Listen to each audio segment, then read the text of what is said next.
So the NFL draft is very quickly approaching. It's going to be here in like a few weeks. So all these mock drafts are coming out. And I just want to talk about this trend that we see happen every single year.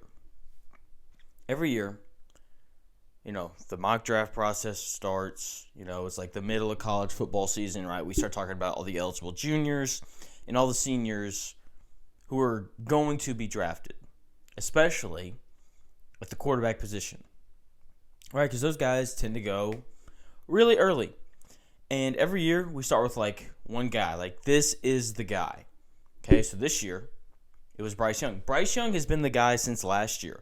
Do you remember the 2022 draft and everybody said that if Bryce Young was eligible, he would be the number one overall pick? And now people have had time to sit down and watch tape on him, and he's now potentially not going to be the number one overall pick.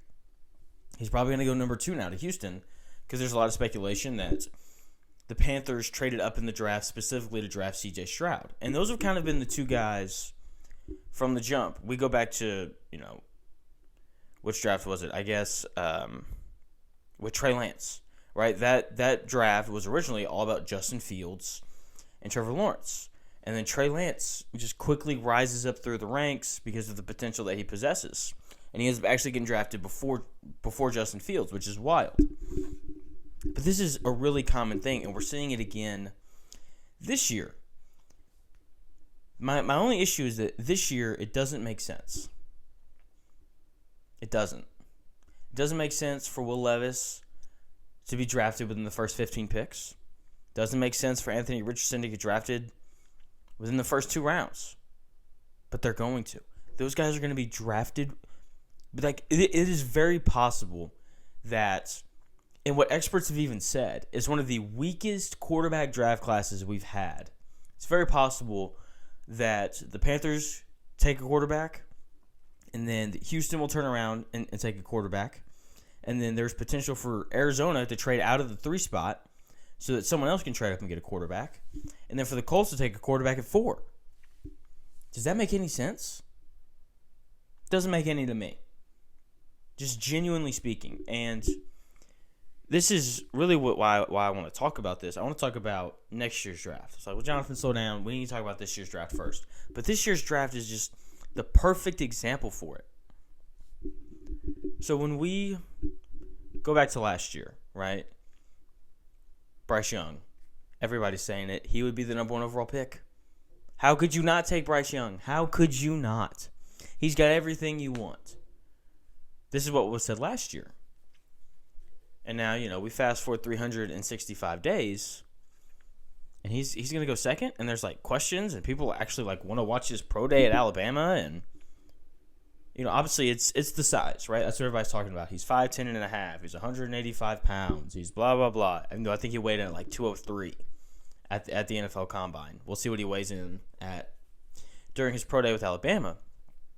But he went from, this guy has to be the number 1 overall pick next year to maybe he doesn't. And we're seeing the same thing happen with Caleb Williams at USC. Okay, if you ask anybody right now, or any expert at least, they would say if Caleb Williams was available this draft, he would be the number 1 overall pick. That's what everybody says. But, would you really be surprised? I wouldn't be. If next year, when the draft came around, when people actually take time to sit down and, look at tape beyond just, watching guys live, different concerns start to rise up whenever you actually, sit down and watch full tape on somebody. And that's part of what's happened to Bryce Young. But here's the thing that I don't understand about this draft class. Are people just, not watching tape on Will Levis? I think it's a fair question to ask at this point. Because I don't understand the draw to Will Levis. Okay, I get that he's big. I get that he can run. I get that he's athletic. Everybody's, Josh Allen. That's what people say whenever they talk about Will Levis. And I think that's stupid. It is stupid. There's no other way around it. If you can sit here and tell me that you think Will Levis is going to turn into Josh Allen, then you don't watch. You don't watch. Or at least you didn't watch Josh Allen when he was in college.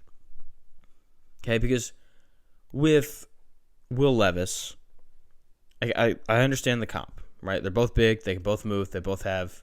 Well, Josh Allen has a great arm. Will Levis has a really good arm. I understand it. Neither guy has been accurate or was accurate in college. But there's a major thing with Josh Allen that people just aren't talking about that has been relevant with him since he was in college. Will Levis does not have it. He does not have it. Josh Allen is amongst the league leaders in quarterback rating every year when under pressure. And that starts with his ability to feel pressure. Something that Will Levis cannot do. And that's not something that you learn how to do. Okay, you can speed up the mental clock. There's a lot of different things that you can do. But ultimately, it's a pure instinct thing. And going back and watching Josh Allen's tape, it's very obvious that he has that instinct. Very obvious that he's had it from day one. Meanwhile, Will Levis doesn't have it. He really struggles when he's pressured. And that's an issue. That's an issue in the NFL, especially if you're going to go within the first 5 picks to a really bad team that probably has a really bad offensive line. Okay, because if you have a really good offensive line, you're going to win games just because of that. So I'm very concerned about Will Levis. I don't think he's going to come within jumping distance, leaping distance of the ceiling that people think that he has, even though it's been very much exaggerated and it is nowhere near as high as other people think that it is. Moving on to Anthony Richardson. This one I get. I get this one. Big, really athletic, can move. Oh, man, he can move. Just everything you want in a quarterback minus the accuracy. And he's had these moments where, he'll look really, really good. Then he's got these moments where he looks really, really bad. And I sit here not really knowing what to do with him. Because if anybody in this draft is going to turn into Josh Allen, so to speak, in terms of just having a major leap from college to the NFL, in terms of ability and accuracy, things that really matter at the quarterback position, it's Josh Allen. It's Anthony Richardson. If anybody's going to make that Josh Allen type leap, it's him. And so if you take him in the first round, I understand it, but at the same time, outside of Josh Allen, have we ever seen anybody do this? Be really, really bad in college and have all the tools and then all of a sudden be great? We haven't. There's nobody else who's done this. And the other thing with Josh Allen is he played a lot of football. He played 2 years at JUCO, and he played a lot of snaps at Wyoming. He played a lot of snaps. Anthony Richardson's been a starter for 1 year. That's it. Somebody similar who has all the tools and can move and is big and only started for 1 year? Trey Lance, who hasn't exactly looked great in the time that he's been given. Are we sure that Anthony Richardson isn't just going to be just a big what if? What if he'd been drafted by somebody else? Because that's ultimately what this is going to come down to. The reason why Josh Allen turned into Josh Allen is because he ended up playing for Brian Dable, who has made Daniel Jones look like a good quarterback. Got Daniel Jones paid.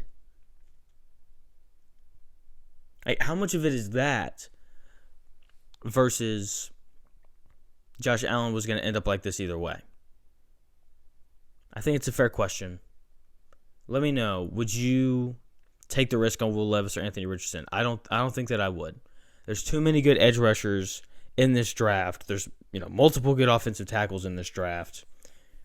There's just too many other positions that are plentiful that are important, like edge rusher and defensive back. Well, I guess the defensive back's kind of thin this year, but at the top, there's some guys who can really play.